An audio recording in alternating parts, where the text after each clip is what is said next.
Açığı belə bir video hazırlayıb hazırlamamaq arasında çox düşündüm, çünki məsələ olduqca həssasdır və yanlış bir şeylər demək istəmərəm. Mövzudan böyük ehtimal bir çoxlarınız xəbərdardır, çünki demək olar ki, ölkəmizdə hal-hazırda böyük gündəmdir. Deməli məsələ nədir? 17 yaşlı gənc bir qız qanunsuz bir şəkildə idarə elədiyi, yəni sürücülük vəsiqəsi olmadan idarə elədiyi motosikleti ilə nasazlıq səbəbilə yolun kənarında dayanmış olan avtomobil ilə toqquşaraq təəssüf ki, həyatını itirdi. Qəza görüntülərini tam olaraq göstərə bilmərəm, çünki məlum, yəni YouTube-un qaydaları buna icazə vermir. Amma blurlu bir şəkildə izlədə bilərəm.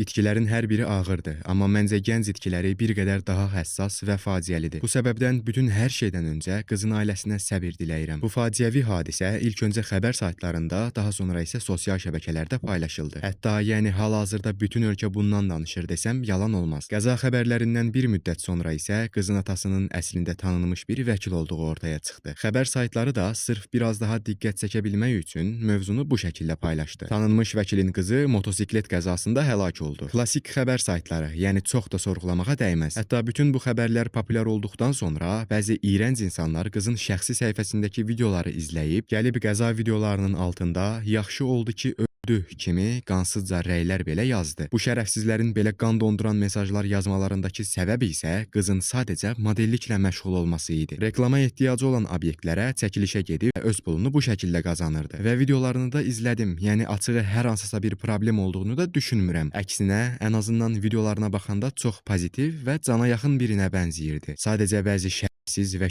beyin insanlar nifrətlərini tökməyə başqa bir yer tapa bilmirlər. Yəni bunu çox da müzakirə etməyə dəyməz. İyrənc hərəkətlər eləyib yayında ağzına gələni danışan homoseksualların yüz minlərlə izləndiyi, 2-3 il əvvələ qədər mən internet nədir bilmirəm deyib, amma günümüzdə hər gün yeni bir mahnı çıxaran balaca tülkülərin dəstəklənib, sevildiyi bir cəmiyyətdən çox da bir şey gözləmək olmaz. Nəysə, mövzumuza qayıdaq. Bu qəza xəbərləri ilə birlikdə əlavə olaraq qızın həyatını itirmiş olduğu bu qəzada heç motosikleti idarə etmək üçün sürücülük vəsiqəsinin belə olmadığı xəbərləri də yayılanda, bəzi insanlar qızın ailəsinə başsağlığı diləməyə davam edərkən, digər tərəfdən də bəziləri valideynlərini sırf bu səbəbdən günahlandırdı. Ki, məncə burada da heç də haqsız deyillər. Səbəb hər nə olursa olsun, bu kimi nəqliyyat vasitələri vəsiqəsiz idarə oluna bilməz. Bu həm idarə edən üçün, həm də nəqliyyatdakı digər hər kəs üçün çox böyük təhlükədir. Nəqliyyatda belə şeylərin zarafatı olmur. Nəysə, bunları müzakirə edəcəyik. Gəlin qızın atasının bu faciədən sonraki açıqlamalarını dinləyək. Orada motosikl olmasaydı, adi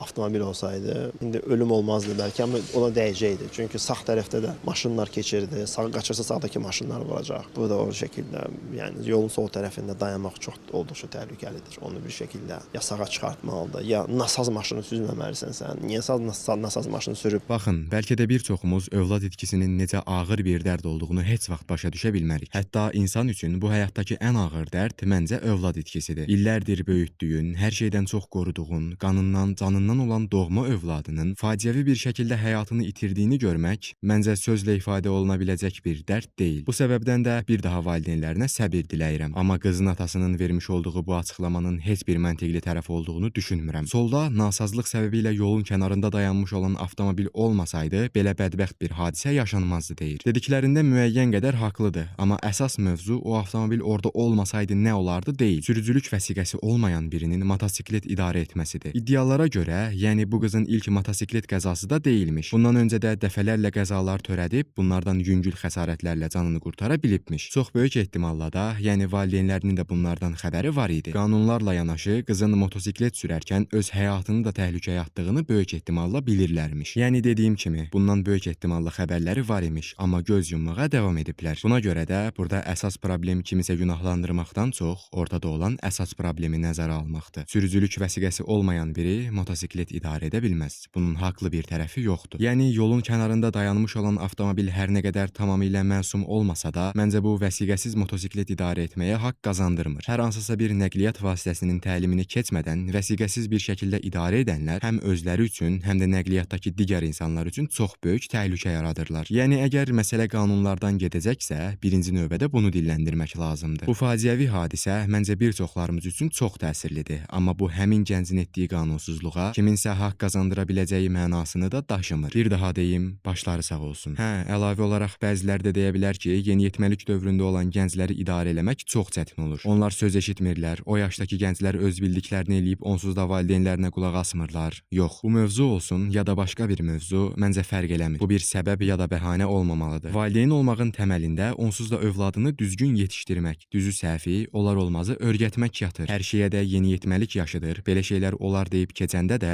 təəssüf ki, sonu belə bir faciə ilə nəticələnir. Əminəm ki, heç bir valideyn övladının pisliyini, xətrinə dəyməyi, onu incitməyi ya da istədiyi şeyi əlindən almağı istəməz. Amma bəzi yerlərdə də qətiyyən yeniyetməlik dövrüdür ya da uşaqdır deyib keçmək olmaz. Hələ ki, nəqliyyat kimi ciddi bir mövzuda bunun haqlı bir tərəf olduğunu düşünmürəm. Buna görə də bütün valideynlərin bu kimi mövzularda biraz daha şuurlu olmalarının daha düzgün olduğunu düşünürəm. Bu hadisə də sadəcə bir faciə yox, bütün valideyn, gənc və uşaqlara da böyük bir dərs olmalıdır. Nəysə, bir daha başları sağ olsun. Gələcək videolarda görüşmək ümidi ilə hələlik.